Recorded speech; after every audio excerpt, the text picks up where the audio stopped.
این تصویر خانم مهندس زمان زاهدی، دانشجوی مهندس پزشکی یکی از دانشگاه‌های تهران. بر اثر مصرف مواد مخدر این بلا سرشون. الان هم آخرین خبری که ازش داریم توی بیمارستان اعصاب و روان بستری. این ماده مخدر نه بو داره نه مزه، حتی توی تست اعتیاد هم نشون داده نمیشه، ولی مغز رو به سرعت خاموش میکنه.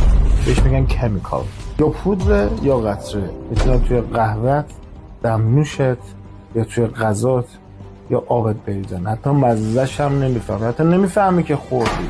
سریعا هم معتادش میشه، درگیرش میشه. اولین اثرش خاموش کردن حافظه است. یعنی کسی که مصرف کنه تا 12 ساعت نمیفهمه چه بلایی سرش آوردن. خیلی وحشتناکه. کمیکال در عرض 2 دقیقه بدن و مغزتو توی کنترل خودش میگیره، یه دفعه تبدیل میشه به زامبی. و مشکل بزرگش اینه که اصلا توی تست اعتیاد مشخص نیست. باید خیلی مراقب باشیم. مهمونیایی که میریم به دانشگاه، حالت بعد یکی چیزی تعارف میکنه و هر چیزی که ممکنه این بلا رو سرت بیاره، هر چیزی از دست هر کسی نگیرین. داره تو ایران بیداد میکنه. بیاین یه حرکت بزرگ روشنگری کنیم. خواهش میکنم این ویدیو رو واسه هر کسی که میشناسین بفرستین، مخصوصا اونایی که دانشجو دارن، پدر مادرایی که دانشجو دارن یا خود دانشجو.